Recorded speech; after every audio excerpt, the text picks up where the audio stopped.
and welcome back to the Sith Library and Archives. Today I bring to you a reading from the 1980 first edition, 5th printing of The Empire Strikes Back. This is a special scene that is well known among Star Wars fans, but unlike the film, the original words from the books can expand upon those scenes, and the duel between Luke Skywalker and Darth Vader was slightly different than what we've come to know from the films. And yet those slight differences can expand much upon the emotions, thoughts, and feelings of those characters that you may never have realized. This reading is from The Empire Strikes Back, Chapter 8, page 186. Keeping his blaster clutched in his hand, Luke rose into the carbon freezing chamber. The room was deathly quiet, but for the hiss of steam escaping some of the pipes in the room. It appeared to Luke that he was the only living creature in the chamber of strange machinery and chemical containers, but he sensed that he was not alone. Vader. He spoke the name to himself as he looked around the chamber. Lord Vader, I feel your presence. Show yourself, Luke taunted. Or do you fear me? While Luke spoke, the escaping steam began to billow out in great clouds. Then, unaffected by the searing heat, Vader appeared and strode through the hissing vapors, stepping onto the narrow walkway above the chamber, his black cloak trailing behind him. Luke took a cautious step towards the demonic figure in black and holstered his blaster. He experienced a surge of confidence and felt completely ready to face the Dark Lord as one Jedi against another. There was no need for his blaster. He sensed that the Force was with him and that, at last, he was ready for this inevitable battle. Slowly he began to mount the stairs toward Vader. The Force is with you, young Skywalker, Darth Vader said from above. But you are not a Jedi yet. Vader's words had a chilling effect. Briefly, Luke hesitated, recalling the words of another former Jedi Knight. Luke, use the Force only for knowledge and for defense, not as a weapon. Don't give in to the hate and anger. They lead the way to the dark side. But throwing away any fragment of doubt, Luke gripped the smoothly finished handle of his lightsaber and quickly ignited the laser blade. At the same instant, Vader ignited his own laser sword and quietly waited for the young Skywalker to attack. His great hatred for Vader impelled Luke to lunge at him savagely, bringing his sizzling blade down upon Vader's, but effortlessly the Dark Lord deflected the blow with a defensive turn of his own weapon. Again Luke attacked. Once again their energy blades clashed, and then they stood staring at one another for an endless moment through their crossed lightsabers. Lightsabers clashed in Luke Skywalker and Darth Vader's battle on the platform above the carbon-freezing chamber. Luke felt the shaking platform shudder with every blow and parry and thrust of their weapons, but he was undaunted, for with every thrust of his sword he drove the evil Darth Vader back. Vader, using his lightsaber to ward off Luke's aggressive lunges, spoke calmly as they fought. The fear does not reach you. You have learned more than I anticipated. You'll find I'm full of surprises, the confident youth retorted, threatening Vader with yet another thrust. And I, too, was the calm, portentous reply. With two graceful moves, the Dark Lord hooked Luke's weapon out of his hand and sent it flying away. A slash of Vader's energy blade at Luke's feet made the youth jump back in an effort to protect himself, but he stumbled backward and tumbled down the stairs. Sprawled on the platform, Luke gazed up and saw the ominous dark figure looming above him at the top of the stairs. Then the figure flew right at him, its sable cloak billowing out in the air like the wings of a monstrous bat. Quickly Luke rolled to one side, not taking his eyes off Vader as the vast black figure landed soundlessly next to him. Your future lies with me, Skywalker, Vader hissed, looming over the crouching youth. Now you will embrace the dark side. Obi-Wan knew this to be true. No, Luke yelled, trying to fight off the evil presence. There is much Obi-Wan did not tell you, Vader continued. Come, I will complete your training. Vader's influence was incredibly strong. It seemed to Luke like a thing alive. Don't listen to him, Luke told himself. He's trying to trick me or lead me astray, or lead me to the dark side of the Force just like Ben warned me. Luke began to back away from the advancing Sith Lord. Behind the youth, the hydraulic elevator cover slightly opened, ready to receive him. I'll die first, Luke proclaimed. That won't be necessary. The Dark Lord suddenly lunged at Luke with his lightsaber, so forcefully that the youth lost his balance and tumbled into the gaping opening. Vader turned away from the freezing pit and casually deactivated his lightsaber. All too easy, he shrugged. Perhaps you are not as strong as the Emperor thought. As he spoke, molten metal began to pour into the opening behind him, and while his back was still turned, something rose in a blur upward.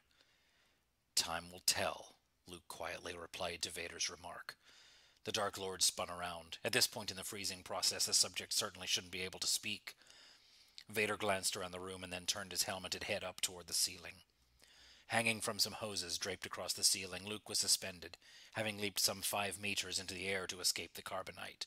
"Impressive," Vader admitted. "Your agility is impressive." Luke dropped back to the platform on the other side of the steaming pit. He reached his hand out, and his sword, lying on another part of the platform, flew back into his grip. Immediately, the lightsaber ignited. Vader's sword sprang to life at the very same moment. "Ben has taught you well. You have controlled your fear. Now release your anger. I destroyed your family. Take your revenge." But this time Luke was cautious and more controlled. If he could subdue his anger as he had finally controlled his fear, he would not be swayed. "Remember the training," Luke cautioned himself. "Remember what Yoda taught. Cast out all hatred and anger and receive the Force." Gaining control over his negative feelings, Luke began to advance, ignoring Vader's goading. He lunged at Vader and, after a quick exchange, began to force him back. "Your hatred can give you the power to destroy me," Vader tempted. "Use it." Luke began to realize just how awesomely powerful his dark enemy was, and softly told himself, "I will not become a slave to the dark side of the Force," and moved cautiously toward Vader. As Luke approached, Vader slowly moved backward in retreat. Luke lunged at him with a powerful swing, but when Vader blocked it, he lost his balance and fell into the outer rim of the steaming pipes. Luke's knees nearly buckled with the exhaustion of battling his fearsome opponent. He gathered his strength and cautiously moved to the edge and looked down, but saw no sign of Vader. Switching off his lightsaber and hooking it into his belt, Luke lowered himself into the pit. He dropped to the floor of the pit and found himself in a large control and maintenance room that overlooked the reactor powering the entire city. Looking around the chamber, he noticed a large window. Standing silhouetted in front of it was the unmoving figure of Darth Vader. Luke slowly moved closer to the window and reignited his lightsaber. But Vader did not light his own sword, nor did he make any effort to defend himself as Luke drew nearer. The Dark Lord's only weapon, in fact, was his tempting voice. "Attack!" he goaded the young Jedi. "Destroy me!" Confused by Vader's ploy, Luke hesitated. "Only by taking your revenge can you save yourself." Luke stood locked in place. Should he act on Vader's words and thus use the Force as a tool of revenge? Or should he step away from this battle now, hoping for another chance to fight Vader when he had gained better control? No, how could he delay the opportunity to destroy this evil being? Here was his chance now. He must not delay. There might never again be such an opportunity. Luke grasped his deadly lightsaber in both hands, tightly gripping the smooth handle like an ancient broadsword and raising the weapon to deliver the blow that would slay this masked horror. But before he could swing, a large piece of machinery detached itself from the wall behind him and came hurtling at his back. Turning instantly, Luke flashed his lightsaber and cut the thing in half. A second piece of machinery sped toward the youth, and he again used the Force to deflect it. The weighty object bounced away as if it had struck an unseen shield. But then a large pipe came tumbling toward him through the air. Even as Luke repelled that enormous object, tools and pieces of machinery came flying at him from all directions. Then wires, having pulled themselves out of the walls, came twisting and sparking and whipping at him. Bombarded on all sides, Luke did what he could to deflect the assault, but he was beginning to get bloodied and bruised in the attempt. Another large piece of machinery glanced off Luke's body and crashed out the large window, letting in the screaming wind. Suddenly everything in the room was blown about, and the fierce wind lashed Luke's body and filled the room with a banshee-like howl, and in the very center of the room, standing still and triumphant, was Darth Vader. "You are beaten," the Dark Lord of the Sith gloated. "It is useless to resist. You will join me, or you will join Obi-Wan in death." As Vader spoke those words, a final piece of heavy machinery soared through the air, striking the young Jedi and knocking him through the broken window. Everything became a great blur as the wind carried him, tossing and rolling, until he managed to grab hold of a beam with one hand. When the wind subsided a bit and his vision cleared, Luke realized that he was hanging from the gantry of the reactor shaft outside of the control room. When he gazed down, he saw what appeared to be an endless abyss. A wave of dizziness swept over him, and he squeezed his eyes closed in an effort to keep from panicking. Compared to the pod-like reactor from which he hung, Luke was no more than a speck of squirming matter, while the pod itself, just one of many that was jutting from the circular light-dotted inner wall, was no more than a speck itself in comparison with the rest of the immense chamber. Grasping the beam firmly with only one hand, Luke managed to hook his lightsaber onto his belt, and then grabbed the beam with both hands. Hoisting himself up, he scrambled onto the gantry and stood on it just in time to see Darth Vader walking toward him down the shaft. As Vader approached Luke, the public address system began to blare, echoing through the cavernous rooms. Fugitives heading toward Platform 327. Secure all transports. All security forces on alert. Walking menacingly toward Luke, Vader predicted, "Your friends will never escape, and neither will you." Vader took another step, and Luke immediately raised his sword, ready to renew the battle. "You are beaten," Vader stated with horrifying certainty and finality. "It is useless to resist." But Luke did resist. He lunged at the Dark Lord with a vicious blow, bringing his sizzling laser blade to crash onto Vader's armor and sear through to the flesh. Vader staggered from the blow, and it seemed to Luke that he was in pain, but only for a moment. Then, once again, Vader began to move toward him. Taking another step, the Dark Lord warned, "Don't let yourself be destroyed as Obi-Wan was." Luke was breathing hard, cold sweat dropping from his forehead, but the sound of Ben's name instilled a sudden resolve in him. "Calm," he reminded himself. "Be calm." But the grimly cloaked specter stalked toward him along the narrow gantry, and it seemed he wanted the young Jedi's life, or worse, his fragile soul. The wind that shrieked through the reactor shaft entirely absorbed the sounds of the clashing lightsabers. Luke moved agilely across the gantry and took refuge beneath a huge instrument panel to evade his pursuing foe. But Vader was there in an instant, his lightsaber thrashing down like a pulsating guillotine blade, cutting the instrument complex loose. The complex began to fall, but was abruptly caught by the wind and blown upward. An instant of distraction was all Vader needed. As the instrument panel floated away, Luke involuntarily glanced at it. At that second, the Dark Lord's laser blade came slashing down across Luke's hand, cutting it and sending the youth's lightsaber flying. The pain was excruciating. Luke smelled the terrible odor of his own seared flesh and squeezed his forearm beneath his armpit to try to stop the agony. He stepped backward along the gantry until he reached its extreme end, stalked all the while by the black-garbed apparition.